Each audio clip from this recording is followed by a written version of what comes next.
देश को निशामुक्त करने गोटे शपथ ग्रहण कराइला ओडिशा को निशामुक्त करने शपथ ग्रहण कराइला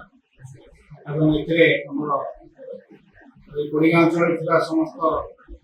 गण्यगण्य व्यक्ति एवं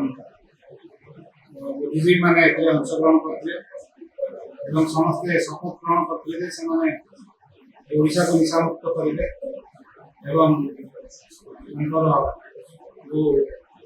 निजर परिवार एवं समस्त ग्राम व्यक्ति निशा ग्रहण न करने परामर्श देवे। सरकार तरफ किभली भाव में भारत वर्ष तथा ओडिशा रे दिनकु दिन जो निशा बढ़ी जाउची एवं लोक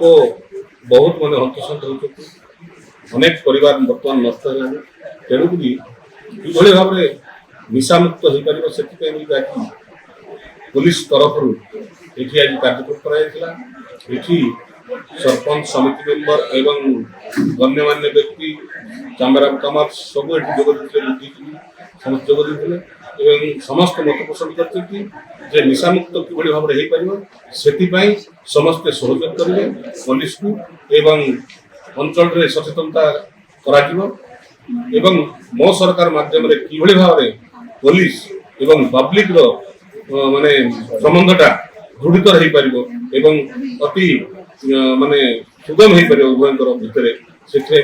सब चेष्टा तेणुक प्रकृत स्वागत योग्य आउ समस्ते या जनसाधारण स्वागत करते। निशा सेवन कुपरिणाम विशद भाव में बुझे निशा सेवन द्वारा छात्र छात्री मैंने किपर निजर भविष्य को नष्ट करेंगे से आलोकपात कर निशामुक्त रही देश गठन में भविष्य में सुनागरिक रूप सहायक हो पारे से भितर अतिथि मैंने मत व्यक्त करते निशा मुक्ति अभियान को संपूर्ण भाव सफल करने आमर छात्र छात्री शिक्षक शिक्षयित्री बुद्धिजीवी एवं थानार कोडिंगा थानार अधिकारीगण समस्ते समभाव में मत व्यक्त करते आज शुभ दिवस समस्ते शपथ पाठ लेते।